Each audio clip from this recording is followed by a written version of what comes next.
Hey everybody, it's Sam with Pro Wrestling Overtime, and we are still making it our way through the New Japan Pro Wrestling Day by Day G1 Climax 32 tournament.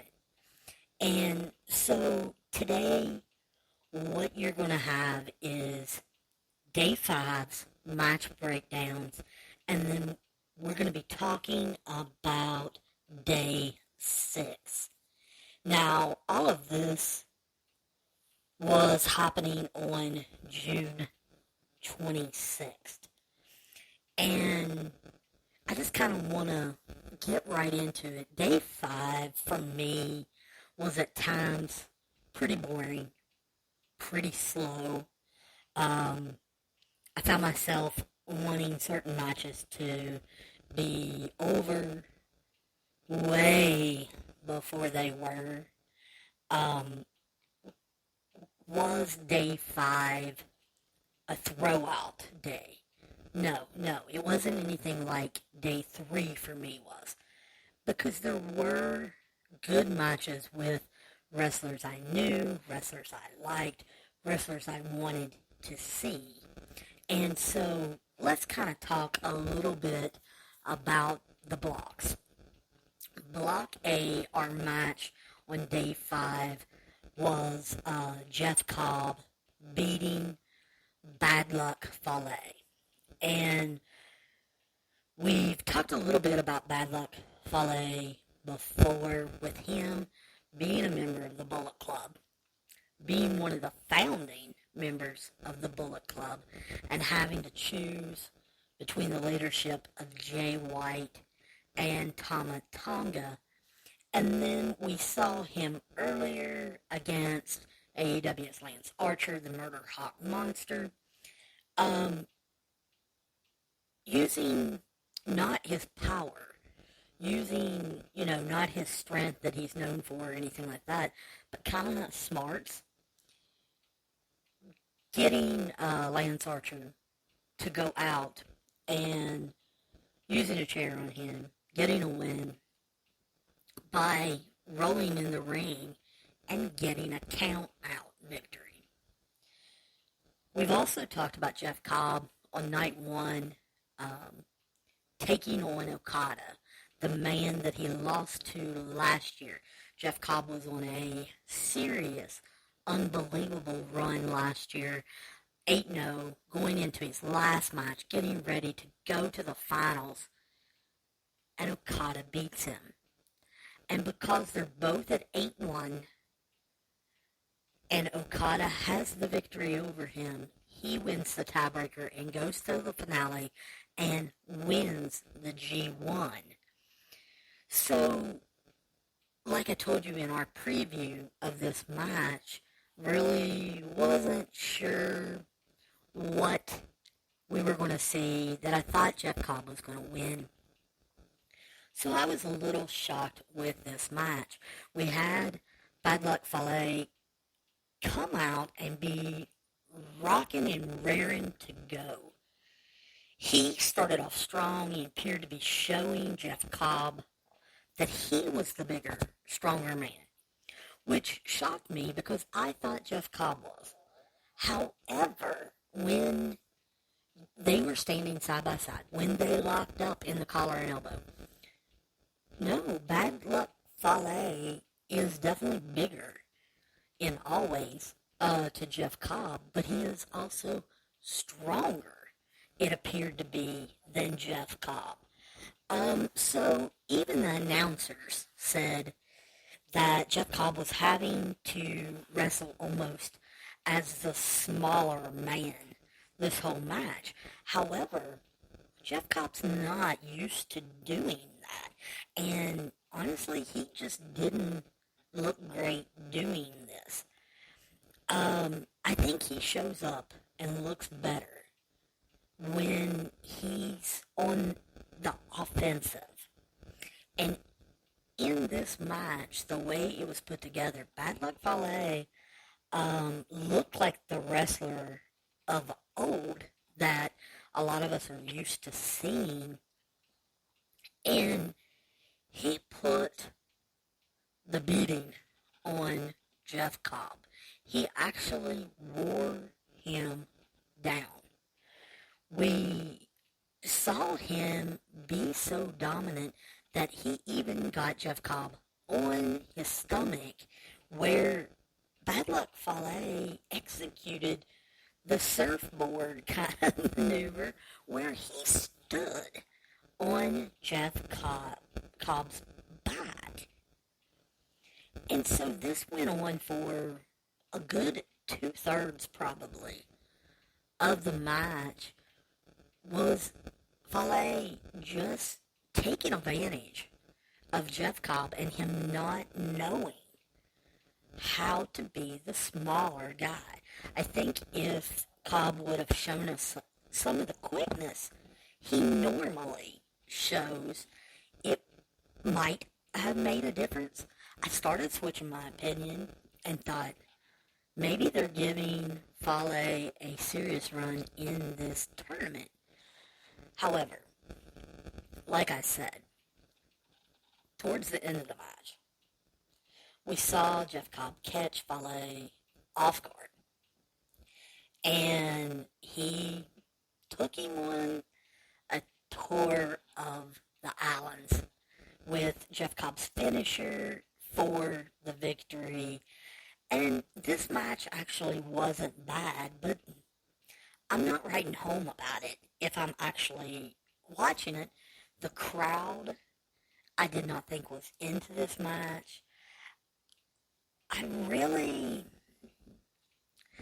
don't get the sense, I guess, that the crowd believes in Jeff Cobb or that he's a fan favorite.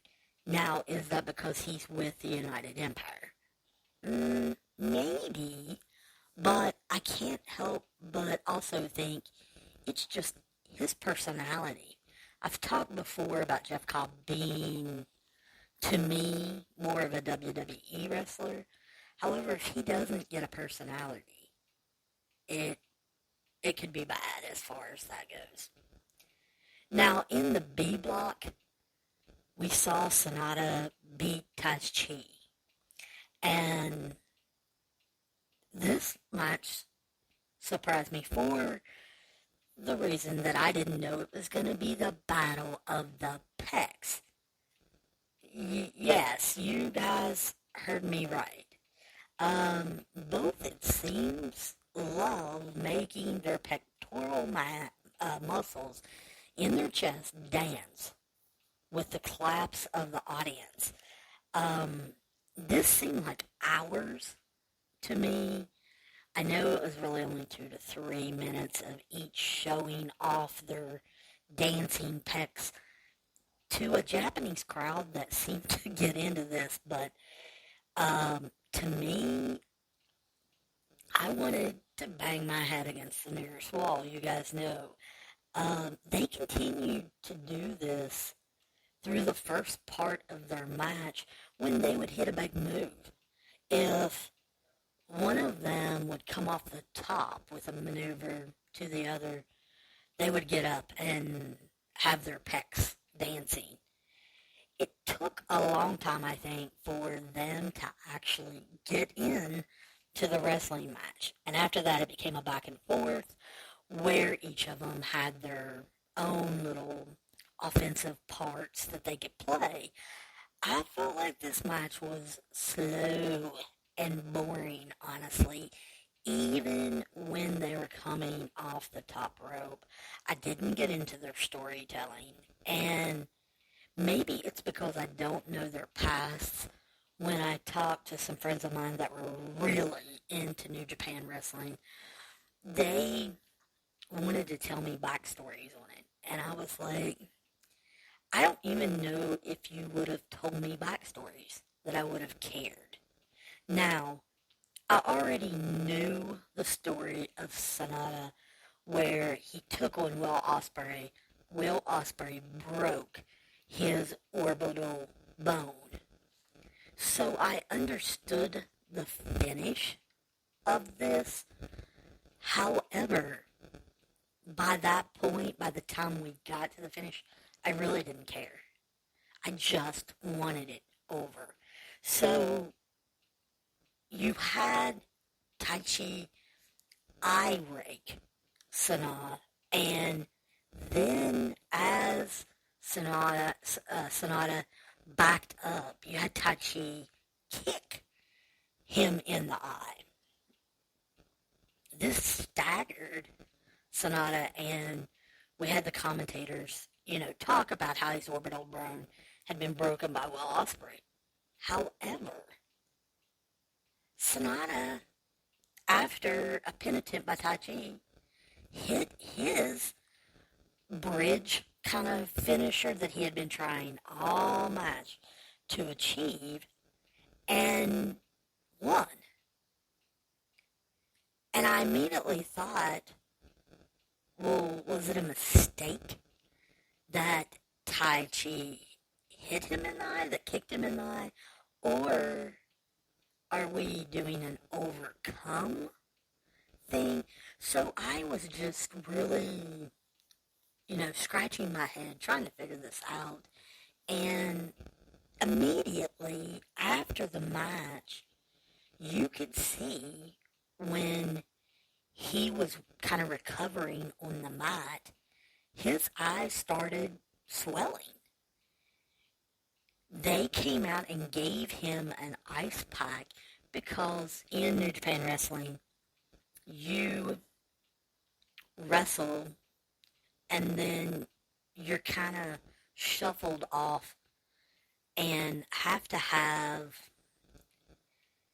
kind of media scrum, press conference, whatever, where you answer questions. And Sonata, it was obvious that he really had been kicked and that his eye was swelling. There's not a doubt in my mind that he probably had his eye swelled shut, and I'm going to be watching that, I think, the rest of the tournament. In Block C, I was told this was going to be the match of the night. I was told that this was going to be the two legends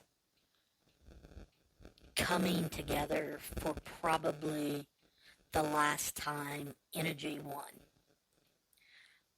This actually had a big match feel to it for me during the entrances. Both announcers treated it as a huge match and pointed out how Tanahashi had his hair up in a ponytail and he was looking like the star that he was meant to. Both of the wrestlers needed a win in the tournament, and you could tell that it meant something for them to be part of this moment. However, as they were walking down the ramp, they got into the ring, both of them, Hiroshi Tanahashi and Tetsuya Naito. I could tell who was going to win, and you're not supposed to be able to do that. I don't know whether they had been given the finish right before they walked out, because it made it seem like they had. Naido looked like someone had, hurt his favorite pet, and Tanahashi was all smiles, waving to the crowd, and appeared to almost be pumped up.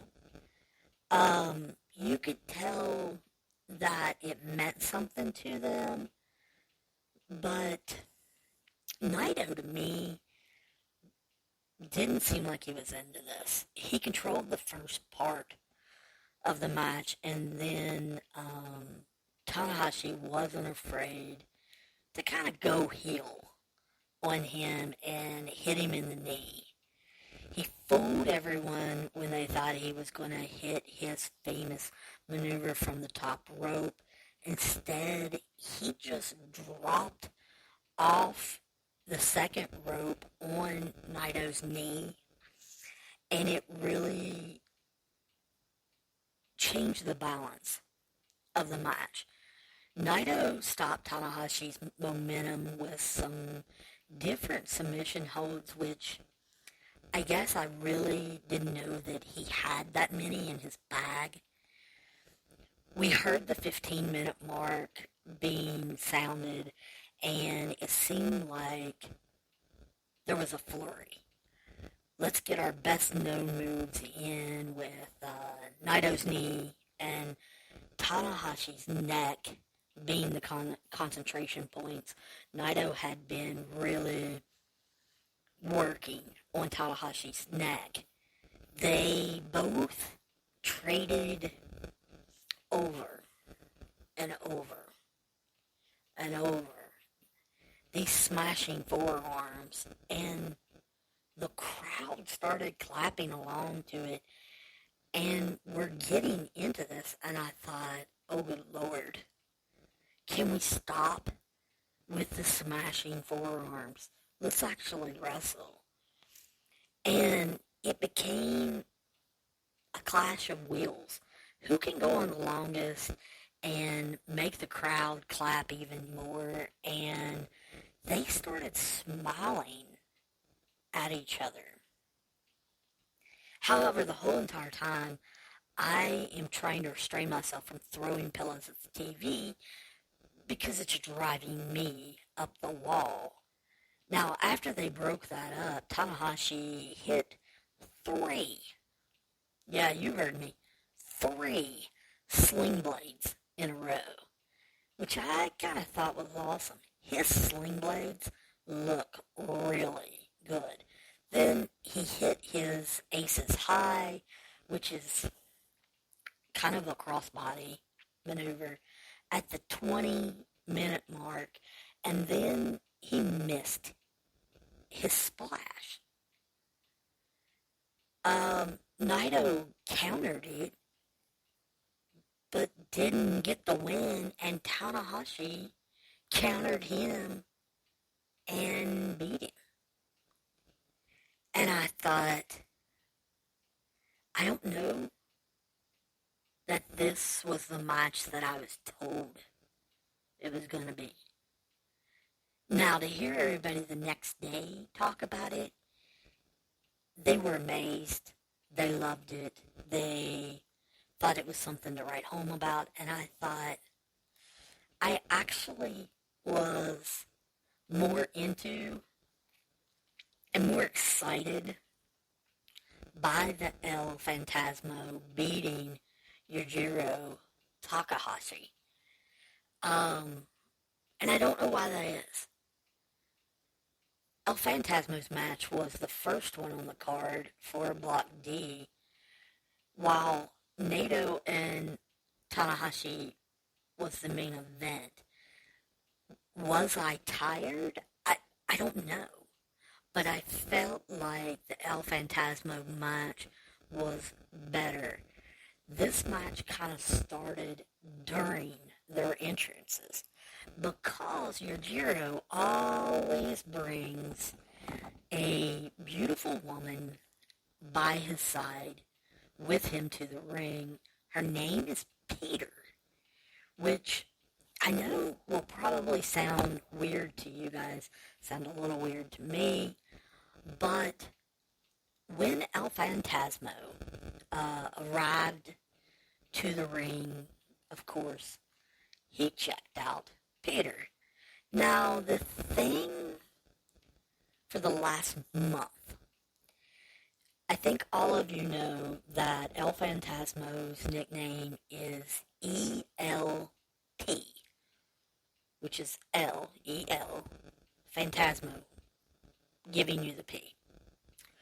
Well, for about the last month, since Juice Robinson really has gotten into the Bullet Club and been doing promos and publicity for them, anytime El Phantasmo has been around Juice Robinson, he's been calling him the ELP and telling everybody that it stands for extra long penis. So the Japanese audiences, especially their newspaper reporters, their dirt sheet reporters, have really latched onto this. El Phantasmo and Juice Robinson have been playing this up. So this kind of works right along with this storyline. El Phantasmo makes an offer to Yujiro that he will lay down and lose the match to him in the G1 if Peter can go home with him. Now, Yujiro acts like, I don't know about this. Peter acts like she is not sure and kind of looks around at the crowd while El Phantasmo shouts that he is the ELP. She acts intrigued and then shakes her head yes, and Yujiro says, well, okay. So we see at the beginning El Phantasmo lay down on the mat. He tells Yujiro to cover him and for the referee to count. Now you can tell Red Shoes, who is the referee, is looking at El Phantasmo like, are you being serious, dude? And Yujiro does. He covers El Phantasmo, and El Phantasmo has his hands to his side, and of course, he immediately slides them up, grabs Yujiro, and puts him in a roll-up. And they quickly get to their feet, and we see Phantasmo hit Yujiro with a shoulder tackle, and he yells at him, I'm going to get the victory and take Peter home with me. So El Phantasmo stays on top most of this match, showing off his quickness and his quick thinking abilities on his counter moves. Because Yujiro does try offensive maneuvers in this match, but we're led to believe that El Phantasmo has a move for everything Yujiro tries. Eventually, El Phantasmo hits his finisher, wins the match, and as Yujiro is reeling on the mat, we see Phantasmo get Peter's attention and make some motions and faces, basically asking Peter to go with him to the back, and we see her do this. We see Yujiro's face fall as they leave together, and as they're walking up the ramp, El Phantasmo is making all kinds of gestures to the Japanese crowd who are clapping about this. I didn't think they would. Having a Canadian come and steal, one of your girls, I didn't think that they would get into that. However, they seemed intrigued by this, and Yujiro, of course, played the part of, oh no, my girl has left. So I'm interested to see if Peter's actually in Yujiro's corner in the next match, or do they continue this and she's with El Phantasmo? Now, as I always talk about, we're going to talk about the G1 tournament fatigue, and I can see why you would get it after sitting through this show. It had its moments. Guys, they were few and far between.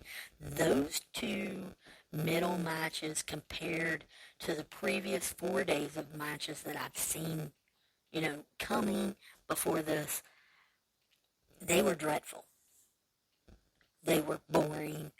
Jeff Cobb in Bad Luck Fale, and then Taichi and Sonata, they were awful compared to the previous 4 days of matches.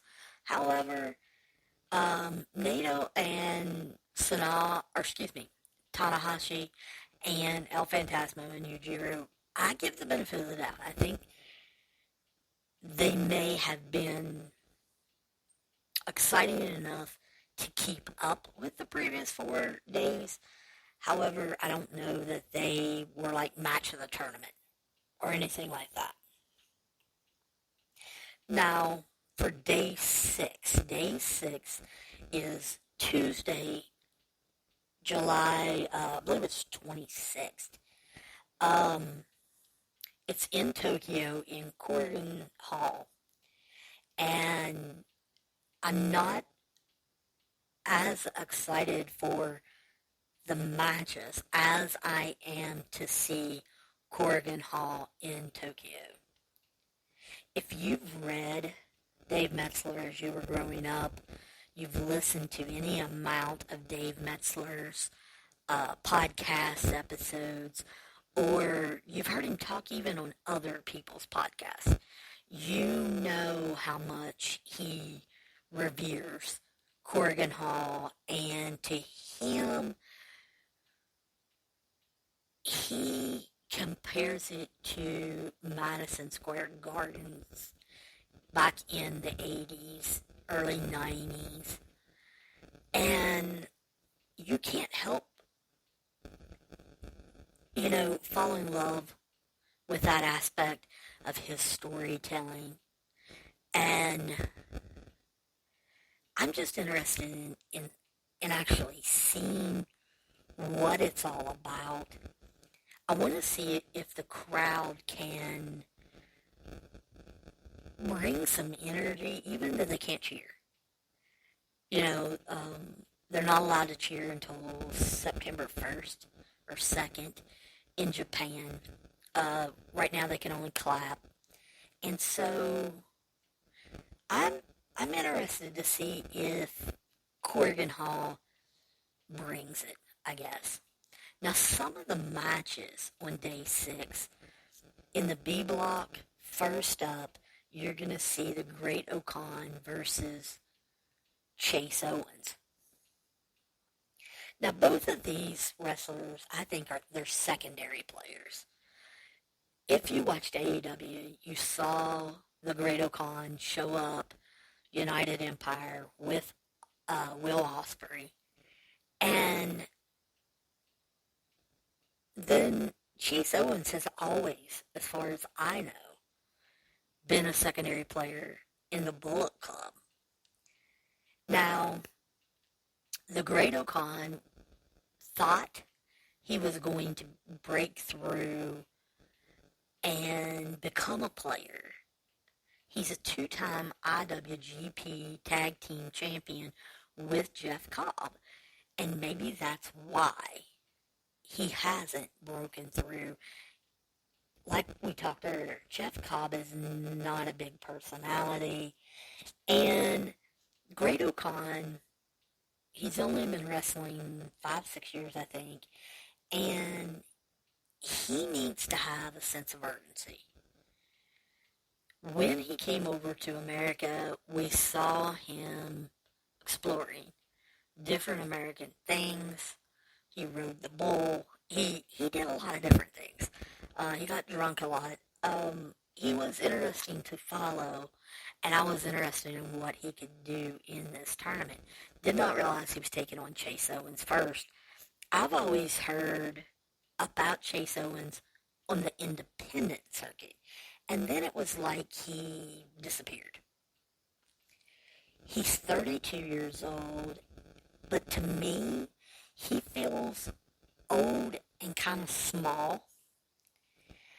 And I'm not sure why he feels that way. Like I said, he's 32, which is by far not old. He's 6'1", 205. But maybe it's compared to some of the monsters they've got over there in New Japan. He's not real super small, but when he stands up against Bad Luck Fale, who is his tag team partner, he does, I think, look small. So I'm just going to hope that these guys have a good match. The second match of day 6, we will have Kenta versus Evil. Now, you've heard me talk about these two guys before. I think Kenta will be able to show out in this match, except for the fact that we all know Show will be on Evil's side. Evil and Show are the tag team House of Torture, and Show has already showed up at this tournament by Evil's side. Halfway through a match, he showed up. He has been a distraction, but he's cost Evil some matches. And he has to be the big X factor in all of Evil's matches. However, with Kenta's experience, I think he will be able to handle this. But then I automatically go back to when we saw Kenta versus Zack Sabre Jr. and who would have thought that he would get overconfident, be showing off, and lose to Zack Sabre Jr. in Zack Sabre Jr. catching him at the very last second in a submission move and submitting him. So hopefully Kenta won't play around with Evil and Show when he gets out there. The third match of the night is going to be coming from the A block, and it's going to be Tom Lawler in his first match against Lance Archer. Yeah, you heard me. Poor Tom Lawler. I wanted to root for him so bad this tournament. He got put in that monster block A with all of the big guys, and I just absolutely feel sorry for him. He's getting to take on Lance Archer here. And I talked earlier about how he got counted out in the Bad Luck Fale match. He's 0-1.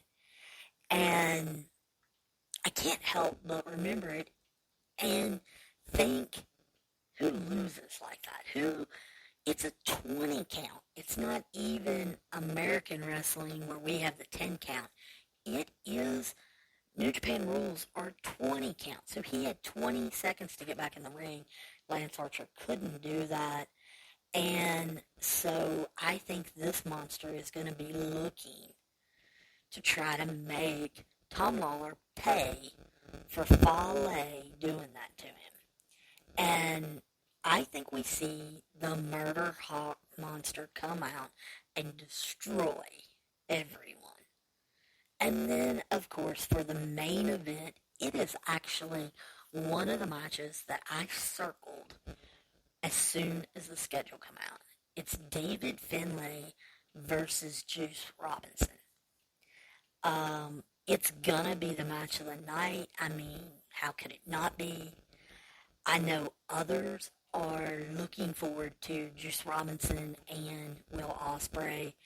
I am too, but this one is first. And this is one match that I knew I wanted to see.